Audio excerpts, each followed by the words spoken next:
Sir, ಈಗ ನೀವು ಹೇಳಿದ್ರಿ 20,000ಕ್ಕಿಂತ ಜಾಸ್ತಿ ಕ್ಯಾಶ್ ಟ್ರಾನ್ಸಾಕ್ಷನ್ ಮಾಡಂಗಿಲ್ಲ, ಅಂದ್ರೆ ನಗದು ಹಣ ವರ್ಗಾವಣೆ ಮಾಡಂಗಿಲ್ಲ.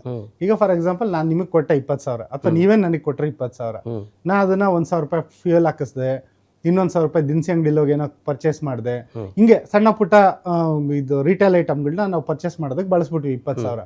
ಸರ್ಕಾರಕ್ಕೆ ಹೆಂಗ್ ಗೊತ್ತಾಗುತ್ತೆ ಕೊಟ್ಟೆ ಅಂತ? ನೀವು ಹೇಳಲ್ಲ, ತಗೊಂಡೆ ಅಂತ ನಾನು ಹೇಳಲ್ಲ. ಕರೆಕ್ಟ್, ನೀವು ಹೇಳೋದು ಕರೆಕ್ಟು. ಇದನ್ನೇ ತಿಳ್ಕೊಂಡ್ಬಿಟ್ಟೆ ಜನ ಈ ಥರ ಮಾಡ್ತಾ ಇದ್ದಾರೆ.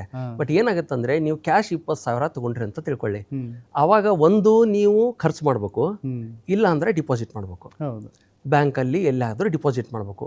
ನೀವು ಕ್ಯಾಶನ್ನು ನೀವು ಎಲ್ಲಾದರೂ ಖರ್ಚು ಮಾಡ್ಲಿಕ್ಕೆ ಹೋಗಿ, ಈಗ ದಿನಸಿ ಅಂಗಡಿಯಲ್ಲಿ ಹೋಗ್ಬಿಟ್ಟು ದಿನಸಿ ತೊಗೊಳ್ಳೋದಾಗಲಿ, ಅಥವಾ ತರಕಾರಿ ತೊಗೊಳ್ಳೋದಾಗಲಿ, ಅಥವಾ ಪೆಟ್ರೋಲ್ ಹಾಕಿಸೋದಾಗಲಿ, ನೀವು ಹೇಳಿದ ಹಾಗೆ ಇಲ್ಲಿ ಮಾಡಿದಾಗ ರಿಪೋರ್ಟಿಂಗ್ ಆಗಲ್ಲ, ಬೇರೆ ಯಾರಿಗೂ ಗೊತ್ತಾಗಲ್ಲ. ಬಟ್ ನೀವು ಎಲ್ಲಾದರೂ ಏನಾದರೂ ಒಂದು ಇನ್ವೆಸ್ಟ್ಮೆಂಟ್ ಅಂತ ಮಾಡಿದ್ರಿ ಅಂತ ತಿಳ್ಕೊಳ್ಳಿ, ಅಥವಾ ಏನಾದರೂ ಖರೀದಿ ಮಾಡಿದ್ರಿ, ಅಥರೈಸ್ ವೇದಲ್ಲಿ ಖರೀದಿ ಮಾಡಿದ್ರಿ, ಅವಾಗ ನಿಮ್ಮ ಹೆಸರಲ್ಲಿ ನೋಂದಾಯಿಸ್ತಾರೆ.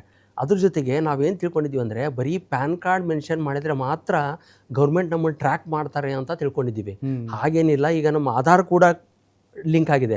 ಸೊ ಲಿಂಕ್ ಆಗಿರೋದ್ರಿಂದ ನಾವು ಎಲ್ಲೆಲ್ಲಿ ಆಧಾರನ್ನು ಮೆನ್ಷನ್ ಮಾಡ್ತೀವಿ, ಅಥವಾ ನಮ್ಮ ಹೆಸರು ಎಲ್ಲೆಲ್ಲಿ ಮೆನ್ಷನ್ ಆಗುವಂಥ ಟ್ರಾನ್ಸಾಕ್ಷನ್ ನಾವು ಮಾಡ್ತೀವಲ್ಲ, ಅಲ್ಲಿ ಬೈ ಡಿಫಾಲ್ಟ್ ಈಗ AI ಟೂಲ್ಗಳಿಂದ ಇನ್ಕಮ್ ಟ್ಯಾಕ್ಸ್ ಡಿಪಾರ್ಟ್ಮೆಂಟು, ಬ್ಯಾಂಕ್ನವರು ನಮ್ಮ ಖರ್ಚು ವೆಚ್ಚ ಮತ್ತು ಎಲ್ಲವನ್ನೂ ಟ್ರ್ಯಾಕ್ ಮಾಡುವಂಥ ಒಂದು ಸಿಸ್ಟಮನ್ನು ಡೆವಲಪ್ ಮಾಡ್ಕೊಂಡು